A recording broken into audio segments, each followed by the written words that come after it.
Olá! O tema da nossa live é por que a gente não deve usar regras prontas no trabalho de orientação parental? Por que isso atrapalha, né?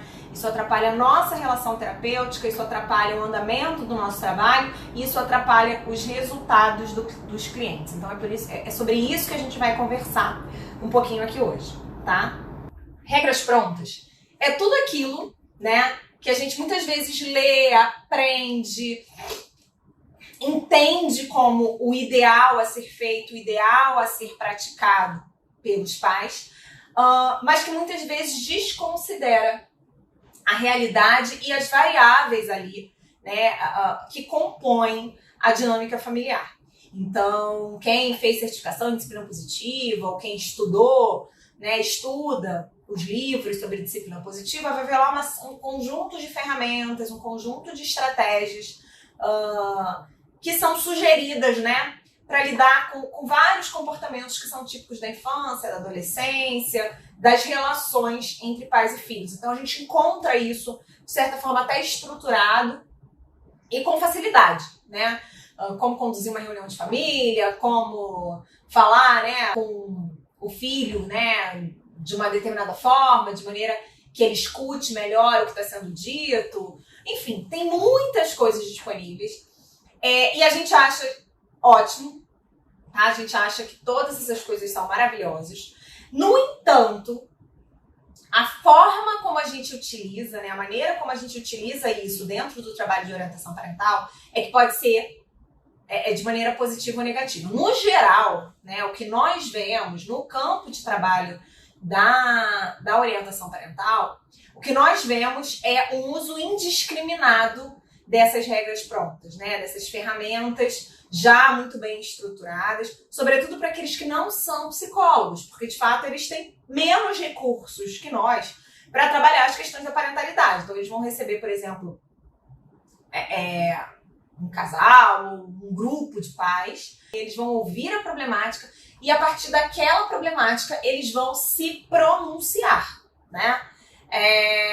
Vão se pronunciar, por exemplo, então a questão do seu filho é dificuldade para dormir, dificuldade para ir no banheiro, sei lá, os irmãos que estão brigando, façam isso, façam aquilo. Essa costuma ser a postura de muitos orientadores parentais que não são psicólogos, né? E o nosso temor é que os psicólogos façam isso também, né? Sendo que a gente tem um ferramental maior para lidar com essas questões e para extrapolar. Não é que a gente não vai dividir com os pais estratégias, que a gente não vá psicoeducar, não é que a gente não vá ajudá-los com informações de qualidade, municiá-los, né, com informações de qualidade para que eles possam desenvolver as suas estratégias educacionais, poderem aumentar o repertório de ferramentas e estratégias deles. Não é que a gente não vai fazer isso, mas tem um momento para a gente fazer isso, né? Tem um lugar, tem uma forma para a gente fazer isso. E é sobre isso que a gente quer conversar um pouquinho aqui hoje, tá?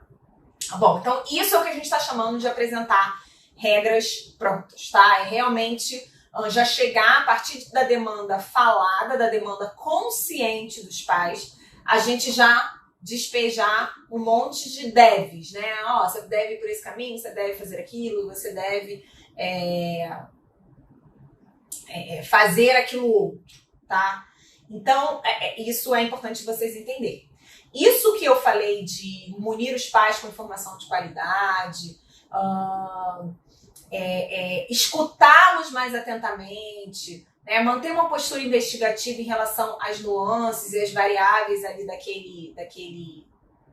daquela dinâmica familiar, isso é diferente de oferecer regras prontas. Eu fiz toda uma escuta qualificada do problema. Uma aluna, ela trouxe um caso clínico e um caso dela de orientação parental e a gente desenhou junto com ela, né? A gente oferece para as nossas alunas um esquema de conceituação de caso e a gente foi ali preenchendo junto com ela, né? Para que tanto ela quanto as outras alunas fossem tendo noção de como é que a gente conduz o trabalho. Então, depois da gente ter esse instrumento preenchido, né? Para nos auxiliar, as hipóteses diagnósticas bem fundamentadas, fundamentadas não só na visão do especialista, mas a partir de informações que essa família está trazendo. Então, depois de tudo isso, sim, a gente tem ali um norte de qual caminho tomar, de qual intervenção pode ser mais facilitadora para aquele casal, para aqueles pais, para aquela mãe. E aí, as ferramentas que a gente compartilha já tendo uma base, né, uma conceituação do caso muito bem estruturada. Tá? Porque e isso é completamente diferente de eu já chegar com regras prontas do que eu acho que eu entendi que é o problema ou daquilo que os pais trazem como demanda objetiva. A demanda objetiva é aquilo que os pais já sabem sobre eles e sobre aquela relação com a criança e sobre a própria criança.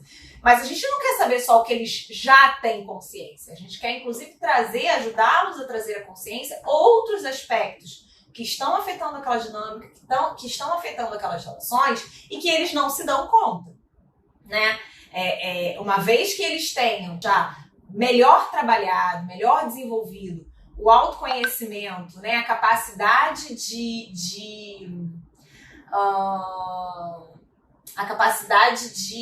também de conhecer, de identificar, né, outras variáveis ali dentro daquele campo, daquela dinâmica familiar. Uma vez que essa capacidade deles esteja melhor desenvolvida, as ferramentas, inclusive, vão fazer muito mais sentido, né?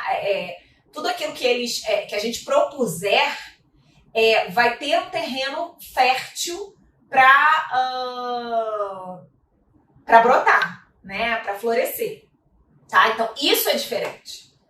Porque aí tem, às vezes, quando a gente quando a gente faz essa discussão aqui, às vezes, ou leva isso para os nossos alunos, às vezes elas nos perguntam, Fabrícia, Fabiana, né?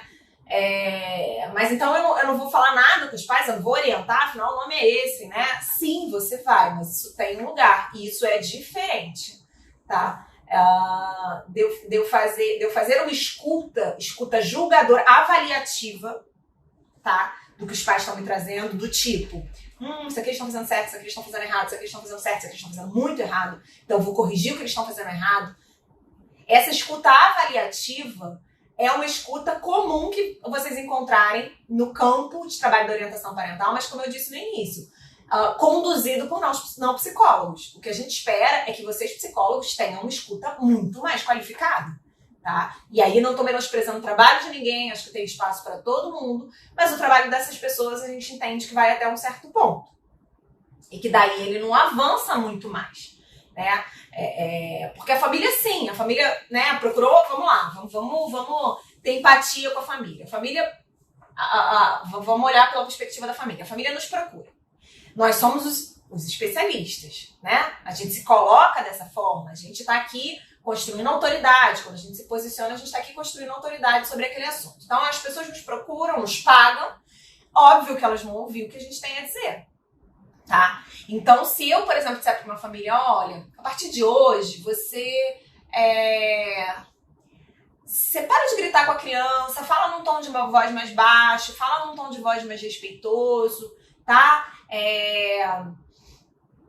Tenta escutar mais seu filho, se abaixa na altura dele. Tá bom, eles vão me ouvir e vão tentar implementar isso, assim como quando a gente vai no nutricionista, na primeira semana a gente compra tudo que a nutricionista mandou, a gente enche a geladeira de produto saudável, come uma semana e depois para, né? Come um mês aquilo e depois enjoa e aí, enfim, né? E hoje em dia um trabalho considerado um trabalho melhor, né, no campo do emagrecimento, da qualidade de vida e da educação alimentar, é o trabalho da nutrição comportamental, porque eles levam em consideração exatamente outros aspectos que não só a regra do como é isso, como aquilo, tá? Então, assim como a gente, quando vai no nutricionista, faz esse tipo de coisa, os pais vão na primeira semana, na segunda semana, na terceira semana, fazer tudo aquilo aplicar todas essas regras prontas, só que isso vai durar, ao longo do tempo, né, esse efeito da fala do especialista, ele cai por terra.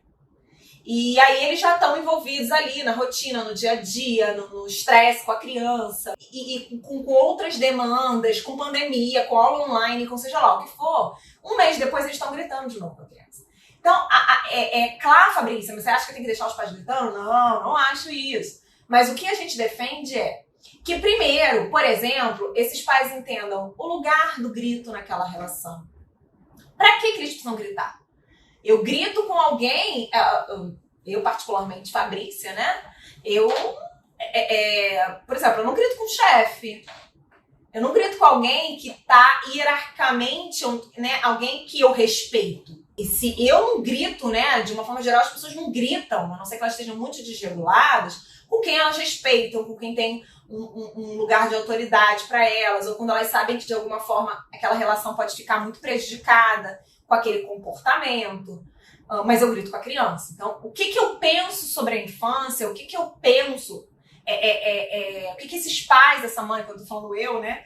Essa mãe, esse pai pensa sobre a infância, pensa sobre o lugar da criança dentro daquele sistema que o leva a usar o grito como uma estratégia educacional.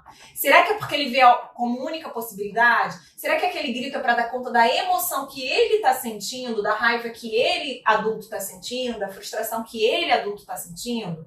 Então, muito mais efetivo do que eu dizer para ele, não grite, fale num tom de voz respeitoso, talvez seja, né, muito mais efetivo que eu o ajude a encontrar outros recursos para lidar com a própria raiva, com a própria frustração diante do comportamento da criança, para que esse pai, essa mãe se regule emocionalmente e aí, uma vez regulado, ele não vai precisar usar esse recurso. Ele se regulou. Ele não precisa usar. Não precisa usar mais o grito. Percebem a diferença? É muito diferente. Quando eu olho para o comportamento dos pais na relação com a criança, quando eu trago isso à consciência deles, quando nós investigamos juntos, porque o construtivismo é uma base importante do nosso trabalho, né? Quando a gente constrói junto com eles outras saídas para aquilo que eles estão fazendo, uma vez que eles tenham compreensão do que está acontecendo com eles, o resultado é muito mais efetivo. Pode demorar mais um tempinho, talvez eu tocar no assunto do grito possa demorar mais do que uma sessão, mas quando esse assunto vier à tona, a gente vai trabalhar de tal forma, né, que eu não preciso dizer para ele para falar num tom de voz mais baixo. Isso já vai ser consequência do fato dele ter revisto aquela relação, do fato dele ter pensado em como ele pode ter uma relação respeitosa com o filho ou com a filha. Eu trouxe até ontem mesmo esse exemplo, e eu acho que ele cabe aqui novamente, né? Eu acho que pode ter gente nova aqui hoje. Eu atendi uma família onde bater era um recurso,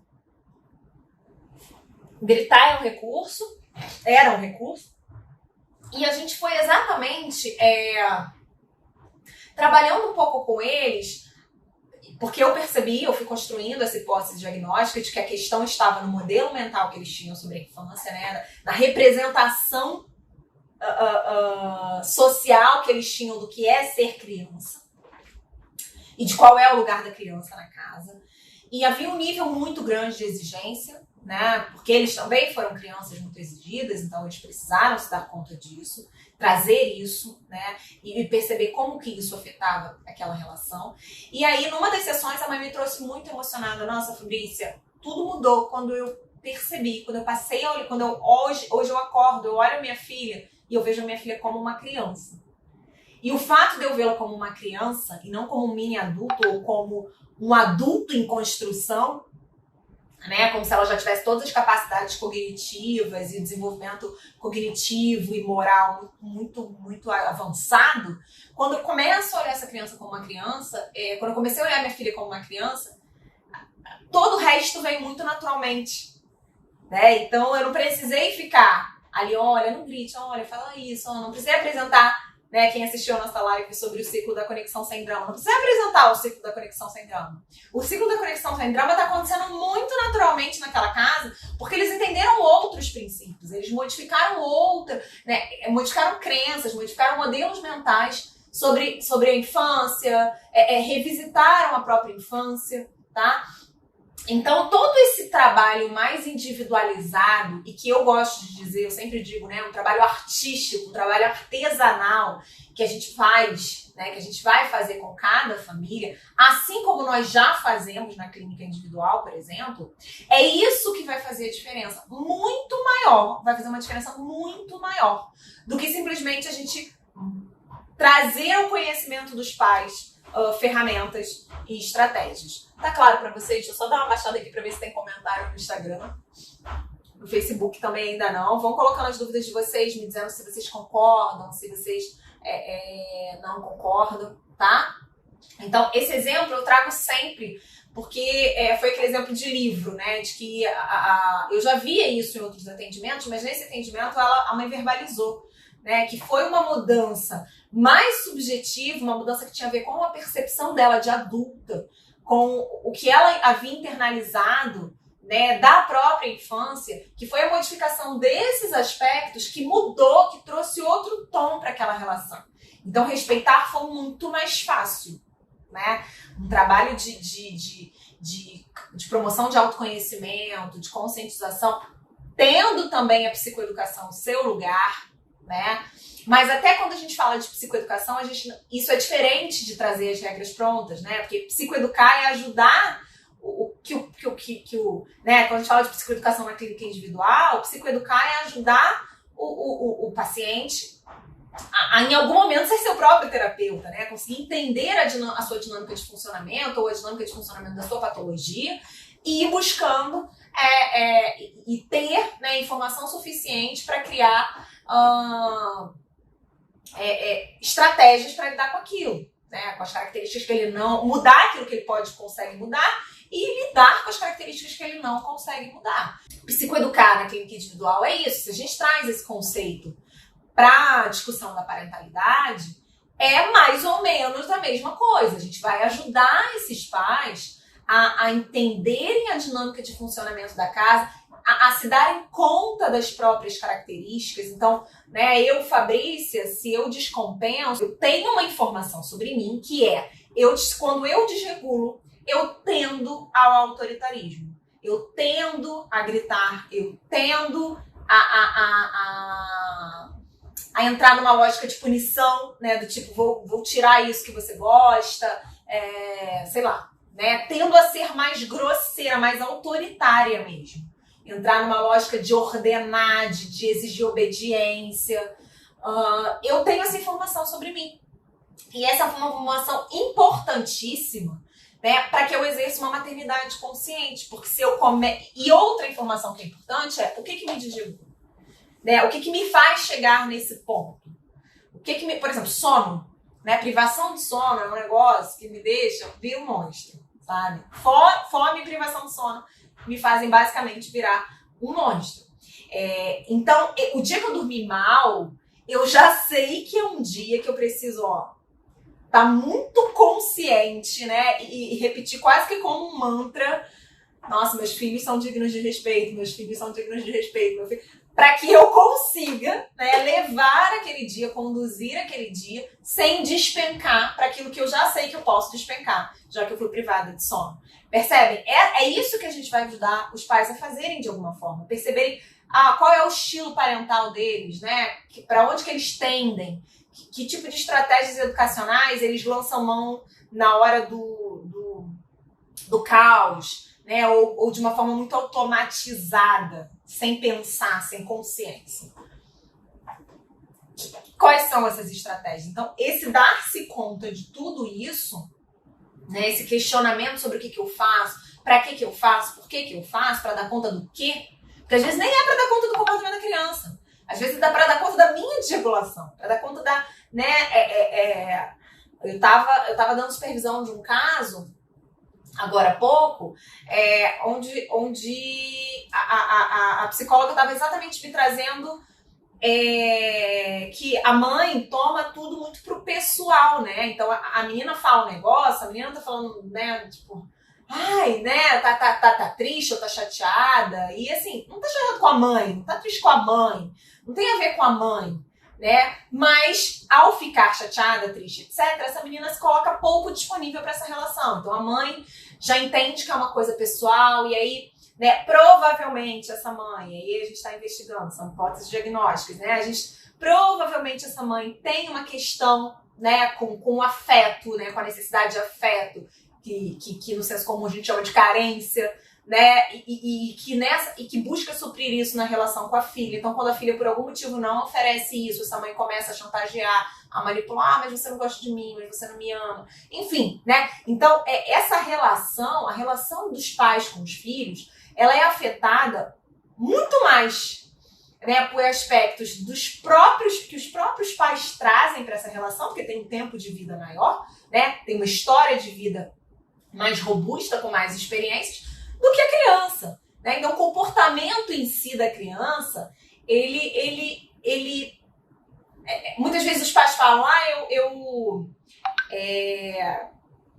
porque ela faz pra me irritar. Não, querido, a criança não faz pra te irritar. Eu não falo isso pra ele, né? Eu vou problematizar isso. Mas a criança não faz pra irritar, se bobear, ela nem sabe que você... ela nem entende ainda, dependendo da idade, essa relação de causa e efeito. Né, que é uma coisa que a gente precisa ajudar as crianças a entenderem, né?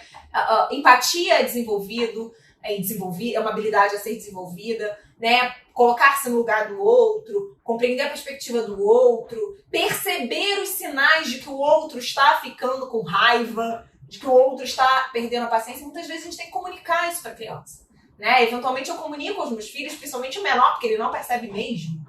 Porque ele é muito brincalhão e ele acha tudo muito engraçado e ele leva a vida na graça. Ele não percebe, então às vezes eu preciso comunicar pra ele: estou começando a ficar com muita raiva, estou ficando muito chateada, eu vou sair, quando eu me acalmar eu vou voltar pra gente conversar. Então, tudo isso, essa percepção do outro, né, de como que o outro tá, tudo isso é algo a ser desenvolvido. Então muitas vezes a criança não faz para deixar o pai e a mãe com raiva, mas a partir dessa leitura, que é uma leitura do adulto, esse adulto se comporta, né? Então, se eu estou diante de alguém que está ignorando a minha dor, ignorando os meus sentimentos, eu vou ser reativo, eu vou ser agressivo, porque afinal eu estou me sentindo injustiçado.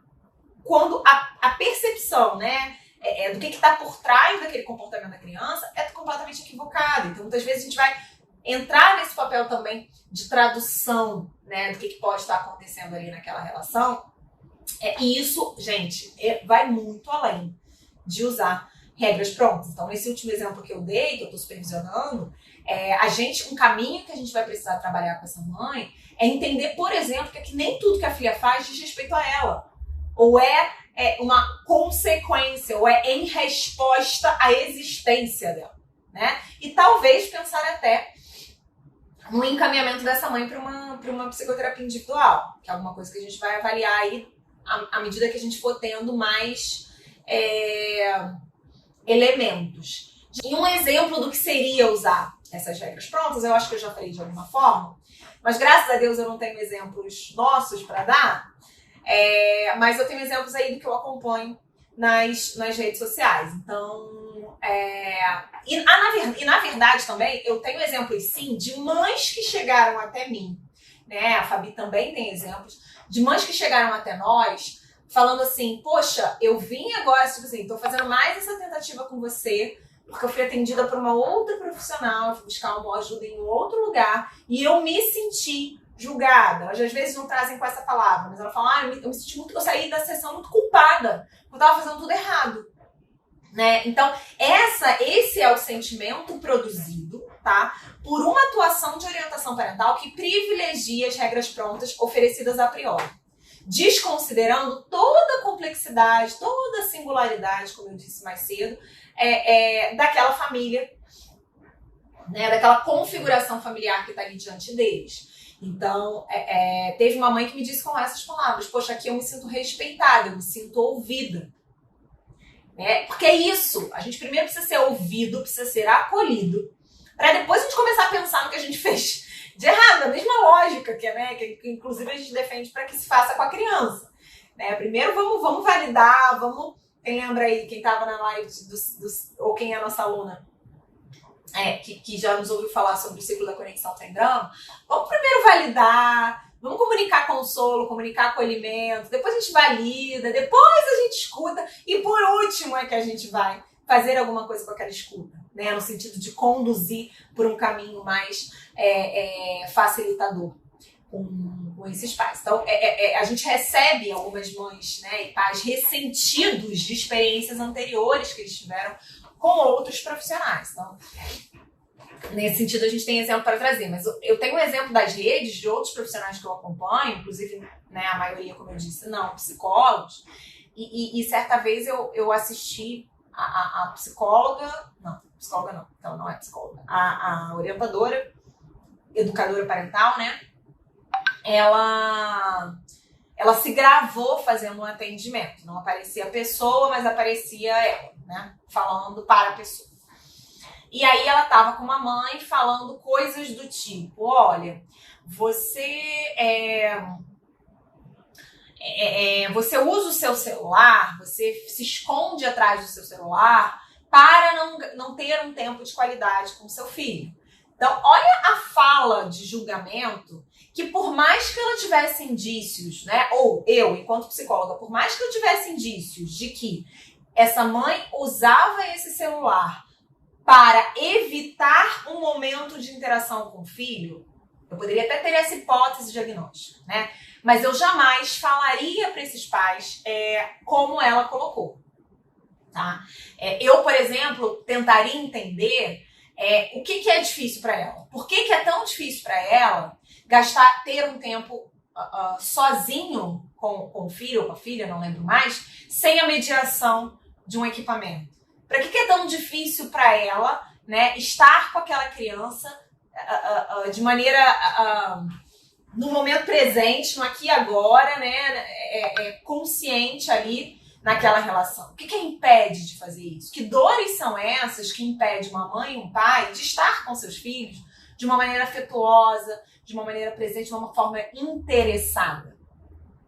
Eu buscaria primeiro entender isso, e sim, quando eu estou buscando entender, de alguma forma eu estou problematizando, né? Mas é completamente diferente de eu chegar e de fazer como essa profissional, né? E falar, olha, por isso, você não quer gastar tempo com seu filho, então, a partir de hoje eu sugiro que você vá fazer um bolo com ela, que se você não quiser brincar, que você faça tal coisa. Gente, vai ser muito mais rico se essa mãe chegar a essa conclusão sozinha. Ou sozinha não, mas com o nosso auxílio. Se ela chegar à conclusão de tudo que a impede de estar com a filha e depois disso ela puder pensar por ela mesma o que seria possível de introduzir naquela dinâmica familiar, qual atividade seria possível introduzir, né, uma atividade que fosse gostosa para as duas, né, até porque, da forma como essa profissional colocou, ela ainda falou assim, não, porque aí a mãe, parece que a mãe retrucou, né? Aparentemente a mãe retrucou, mas é que eu não tenho tempo, né? Eu tô sozinha com a criança, porque eu sou mãe solo, e tô sozinha com a criança, e tenho que cozinhar. Traz o seu filho pra cozinha, traz a sua filha pra cozinhar junto com você. Tipo, para de dar desculpas. Gente, na boa, assim, eu acho que essa pessoa não cozinha, né? Inclusive, essa profissional. Porque eu, quando tô cozinhando, eu tenho às vezes meia hora pra cozinhar, eu não vou introduzir os meus filhos na cozinha tendo meia hora pra cozinhar. Não é isso porque assim, eu vou mais brigar com eles do que qualquer outra coisa, porque eles têm um outro ritmo, isso é totalmente diferente de eu planejar e falar, não, sábado eu vou fazer um bolo, que eu tenho todo o tempo do mundo, eu vou fazer um bolo e aí eu vou chamar meus filhos pra fazer o bolo. Beleza, eu tenho a tarde inteira do sábado pra fazer o bolo. Agora, eu numa rotina normal, caotizada, né? Como a rotina de muitos pais. Que eu tenho meia hora, 40 minutos pra cozinhar. Eu não vou levar a criança pra dentro da cozinha, vai dar ruim, né? Eu vou brigar. Enfim, então não é uma solução. Essa solução que ela trouxe também não pode. Talvez fosse uma solução que desconsiderasse as possibilidades daquela mãe, o que aumenta a culpa. Porque, afinal, a profissional que eu tô pagando me disse que eu preciso levar meu filho pra cozinha. Quando eu levo ele pra cozinha, eu só brigo, a criança se queima, sei lá o que acontece, porque eu não tenho tempo. Olha o problema, sabe? Quando você apresenta uma regra que não pode até ter uma boa intenção de base, que é passar mais tempo com a criança, a gente sabe o quanto que isso é importante, né? Introduzir crianças nas atividades domésticas, nas atividades que a gente faz, contribui para o aumento do senso de aceitação e importância, né? que é algo crucial, necessário para a saúde mental das crianças, eu sei de tudo isso. Só que a forma como eu apresento isso para os pais, eu, enquanto psicólogo, precisa ser outra. Tá? E é isso que a gente está conversando aqui, né? O resultado que eu vou ter se eu acolho essa mãe, se eu entendo as dificuldades dela de ter um tempo de qualidade com a filha e a gente pensa junto uma saída, o resultado disso é completamente diferente, né? Que eu tenho certeza que é do resultado que provavelmente essa mãe conseguiu ou conseguiria com essa outra profissional. Porque, inclusive, se essa profissional fala comigo desse jeito, eu confesso pra vocês que eu com a minha personalidade, com o meu temperamento, eu não vou nem sair culpada, não. Eu vou sair com raiva. Falar, cara, essa mulher não conhece a minha vida, sabe? Não é o caos que é a minha existência. E tá falando pra mim que eu tenho que botar a criança dentro da cozinha todos os dias. Né? Para ter um tempo de qualidade, enfim. E aí deixar de oferecer, né? Deixar, porque a grande crítica era que essa mãe deixava essa criança muito tempo exposta às telas, né? E aí, até isso a gente precisa entender. Onde é que entra a tela? A tela é o único recurso que se tem para distrair a criança? Vamos rever isso. Mas em alguns momentos a tela é o seu recurso, é um recurso emergencial? Pode ser. Para algumas famílias vai ser, para uma mãe solo provavelmente será. Né? Se ela quer, por exemplo, tirar a criança de uma condição de perigo, se ela precisa tomar um banho, por exemplo, né? E não consegue prender a criança no banheiro, né, talvez deixar a criança próxima do ambiente com uma tela na mão garanta a ela a tranquilidade suficiente para ela tomar um banho sem que a criança se coloque numa condição de risco. Então, isso tudo a gente precisa entender antes de dizer para uma mãe e para um pai, olha, o permitido, né, a exposição às telas é prejudicial às crianças, né, crianças até 2 anos tem que ser 0 exposição de tela. Tudo bem, isso é o ideal, preconizado. E vamos tentar. Mas e aí? Qual é a configuração da família? Quais são as possibilidades daquela família? O que essa família tem de recurso? Como que é a rede de apoio dessa família? Tem muitas outras coisas a serem investigadas. Por exemplo, no caso de, desfraude, né? Que é uma coisa muito objetiva. Na verdade, é um treinamento de uma habilidade que se faz necessária ali, que os pais não estão conseguindo conduzir da melhor forma, não está sendo facilitador para a criança, não está bom para eles. É claro que no desfraude, já no primeiro atendimento, eu falo para os pais, inclusive, né? Eu escrevi, inclusive, um e-book sobre desfraude. Então, eu falo para os pais o que eu coloquei lá. Olha, vamos dividir o desfraude em fases, né? A gente tem a fase do planejamento, né? O desfraude precisa ser consciente, precisa ser gentil, a criança precisa assumir o protagonismo desse processo, porque isso facilita. Então, mas mesmo antes de eu dizer tudo isso no primeiro atendimento, né? Ou mesmo quando eu vendo o e-book, eu mando um e-mail antes para os pais, eu faço um contato com eles, né? Para falar, olha, vocês vão ler, tudo que vocês vão ler aí, vocês vão precisar ajustar a realidade de vocês, tá? Tanto que quando eu vendi o e-book, primeiro eu pensei em vender, porque eu estava vivendo essa realidade na minha casa, comecei a escrever sobre isso, vi que funcionava do jeito que eu estava fazendo, resolvi publicizar essa informação, mas eu vi que eu falei, não, vou disponibilizar, né? Foi o resultado de um trabalho meu, vou botar à venda. Mas eu decidi, né, quando eu coloquei a venda, eu falei, não, mas eu ofereci, né, para quem comprou um acompanhamento rápido assim, né, pelo WhatsApp. Então, assim, me avisem quando vocês vão começar, que eu quero conversar algumas coisas com vocês. Então, fiz um contato individual com cada pessoa que comprou, porque eu realmente entendo que eu preciso minimamente saber qual é a realidade daquelas pessoas para orientar como elas vão começar. Qual é a realidade social? Ela tem dinheiro para deixar a criança escolher qual vai ser o período que ela vai usar? Quando eu falo de protagonismo, eu falo de deixar a criança, de dar escolhas limitadas, por exemplo, né? Só que para algumas famílias vão poder ir ao shopping ou abrir uma página na internet e deixar o filho escolher qualquer assento, qualquer redutor de assento que ele quiser, porque eles têm dinheiro para pagar. Tem famílias que não vão poder fazer isso, né? E aí, aquelas que não podem fazer isso, talvez possam deixar a criança escolher qual cuequinha ou qual calcinha ela vai usar naquele dia, percebem?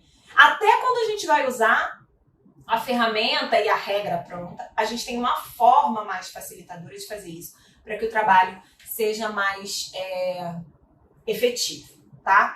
E aí, para finalizar, eu queria falar mais 2 coisinhas, que existe um jeito, né? Existe uma maneira, que na verdade é o resumo do que eu já falei até agora, né? Do que seria uma maneira qual é a maneira errada de eu utilizar essas regras prontas e qual a maneira correta de eu fazer isso. A maneira errada é isso tudo que eu já falei para vocês, né? Eu desconsiderar que existe uma complexidade nesse maior do que eu posso enxergar, nessa dinâmica familiar que está diante de mim. Se eu ignoro isso e lanço mão dessas regras para dar conta do atendimento, isso é uma forma equivocada de usar as regras. E muitas vezes isso acontece, tá, gente, pela insegurança do profissional. É por isso que a gente veio aqui, a gente está fazendo as lives diárias, a gente tem a semana de orientação parental, a gente tem um conteúdo gratuito que a gente entrega, a gente tem um curso, né, onde a gente sistematiza e, claro, obviamente, entrega um conteúdo mais completo, mas seja no que a gente tem para vender, seja no que a gente está aqui oferecendo gratuitamente, a nossa preocupação é a mesma. Instrumentalizar vocês, né, para que vocês se sintam mais seguras no trabalho, nesse tipo de trabalho, e não precisem recorrer a esse uso indiscriminado das ferramentas, das técnicas e das regras. Não deve ser feito dessa forma, isso está errado, bater errado. Né? Bater errado, sim. Vamos evitar. A agressão física, inclusive, fere um direito importante das crianças, né?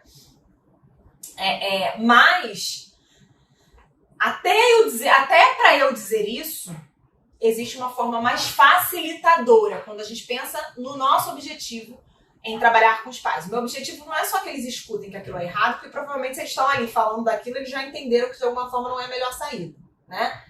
Mas eles não sabem fazer diferente. E aí meu trabalho é poder ajudá-los a desenvolver outras estratégias para que a agressão física nem entre, deixe de entrar como uma possibilidade de estratégia educacional, porque eles já terão muitas outras desenvolvidas. Só que o profissional que está inseguro, que tem pouco respaldo técnico, pouco embasamento teórico, ele vai ser um profissional que corre esse risco, né? Que corre esse risco de se apegar demais às regras, porque não sabe o que botar. Assim como os pais não sabem o que botar no lugar, não sabem como manejar, né, aquela dor que está sendo compartilhada com os pais, ou aquela atrocidade que eles estão descrevendo ali para vocês, né? Atrocidade a partir dos nossos referenciais. Então, é importante que esse profissional mais inseguro, ele tende a usar as regras prontas como forma de mostrar, né, talvez, para esse pai, não, eu sei o que eu estou fazendo, né? Então, uma forma correta da gente utilizar as regras é primeiro saber o que a gente está fazendo, porque aí a gente vai saber o lugar das regras, a gente vai saber para que elas servem, que uso que eu vou fazer delas, né? Por exemplo, eu tendo claro para mim, né? Muito claro lá, acesso aos documentos, né?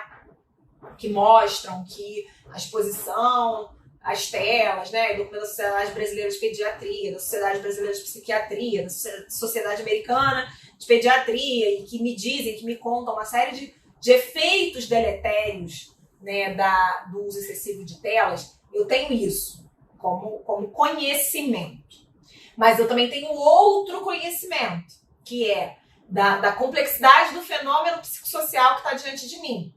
Tá? Porque não é uma escolha super consciente. O pai não acorda de manhã e fala assim, vou deixar meu filho o dia inteiro na TV, o dia inteiro no celular, porque não me importo, né, que ele possa aí ter ser hiperestimulado, ter as conexões neurais comprometidas, né, que tenha um risco aumentado para comportamentos de dependência. Eu vou fazer tudo isso conscientemente. Os pais não fazem isso conscientemente, tá? A não ser que ele tenha uma psicopatologia grave, eles não fazem isso conscientemente. Então eu também tenho essa informação enquanto psicólogo. Eu tenho a regra, eu tenho outras informações, eu tenho uma postura investigativa interessada no que está acontecendo ali com aquela família e para que eles lançam mão desse recurso. Então eu tenho uma série, quando eu sei o que eu estou fazendo, eu sei, por exemplo, como eu vou usar essa regra aqui. Então, bom, vamos lá. Tá aqui no meu radar que eles estão expondo essa criança há muito tempo ao uso de eletrônico. Vou tentar aqui entender para quê, aonde, se essa tela está entrando como apoio, como suporte, né? A mamãe conseguir tomar um banho. Então, se tá entrando dessa forma, quem é essa rede de apoio dessa mulher? Será que ela, como é que eu ajudo essa mulher a acessar a rede de apoio que ela já tem ou construir outras, né? Ou construir outras conexões para que ela não precise lançar mão disso aqui o tempo todo, né? Toda vez que ela precisar de um tempo. Só para ela ou de ela precisar que a criança fique mais concentrada em outra atividade. Como é que eu faço isso? E aí, fazendo essas N outras coisas que vão melhorar, inclusive, a qualidade de vida dessa mãe, eu consigo trabalhar essa questão aqui sem necessariamente virar para essa mãe e falar: olha, você tá expondo muito seu filho às telas, hein? Precisamos rever isso, hein?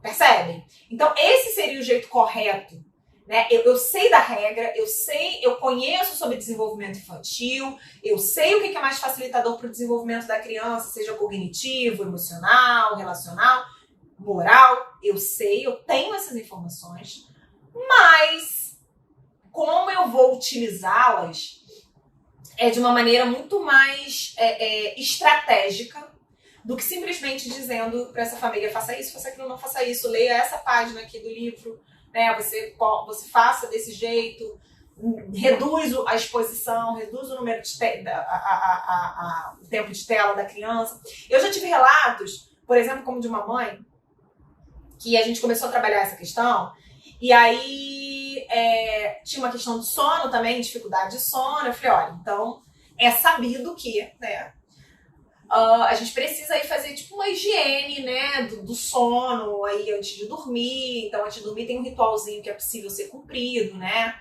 A gente sabe disso. De diminuir a partir de tal horário. Então, se eu quero que a criança durma às 9, 6 horas da tarde, eu já preciso, por exemplo, começar a mudar a configuração do ambiente, fechar a cortina, deixar um pouquinho mais escuro, né? Diminuir as luzes, não permitir eletrônico.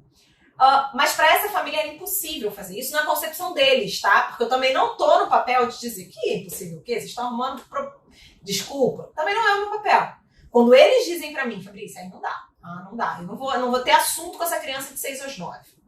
Falei: tá, tudo bem. Eles falaram isso para mim. Falei: tudo bem. O que é possível para vocês? É possível a gente reduzir 1 horinha. Falei: ótimo. Então vamos começar com 1 horinha? E se vocês conseguirem, vocês reduzem mais. Conclusão da história, eles chegaram algumas sessões depois dizendo assim pra mim: Fabrícia, ela não tá mais vendo TV à noite. Eu falei: não, porque a gente reduziu 1 hora, aí nessa 1 hora a gente arrumou uma coisa pra fazer com ela, e na semana seguinte a gente reduziu pra 1h30.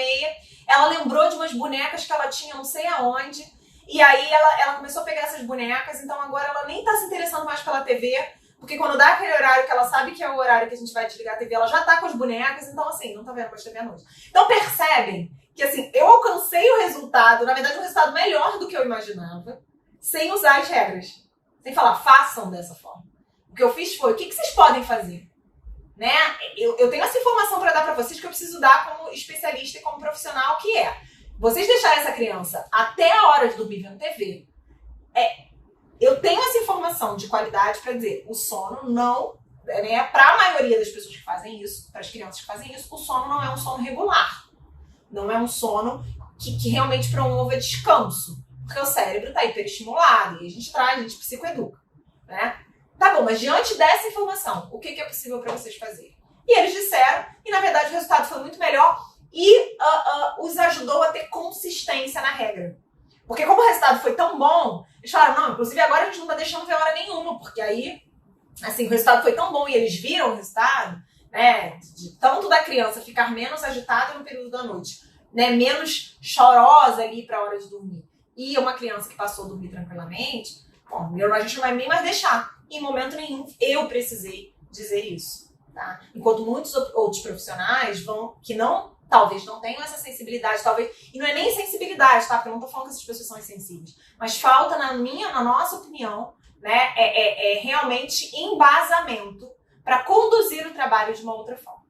E é isso que a gente está tentando aí trazer para vocês, é exatamente esse embasamento, para que vocês repensem, né, se vocês estão usando muitas regras prontas, que vocês repensem esse lugar. Inclusive fica de exercício, né? A gente gosta sempre de deixar uma tarefinha para vocês ao final das lives, que vocês possam fazer esse exercício de olhar, né? Mesmo que vocês, eu não sou orientador parental ainda, mas eu trabalho em escola, eu tô no final da faculdade, eu tô fazendo estágio, eu trabalho atendendo crianças e aí, consequentemente, tá em contato com esses pais. Seja qual for hoje, né, a configuração de trabalho de vocês. Mas pensem um pouquinho, peguem um caso aí, se debrucem sobre ele e observem, né? Que tipo de orientação, nesses diversos settings terapêuticos, vocês estão... que tipo de orientação, de fato, vocês estão oferecendo? É uma orientação embasada em regras, em a prioris, em postulações de livro, ou são orientações baseadas num conhecimento profundo do fenômeno que está diante de vocês. Um conhecimento profundo das pessoas que estão diante de vocês, né? Dos comportamentos que estão sendo expressos diante de vocês, né? A partir de que bases vocês estão orientando?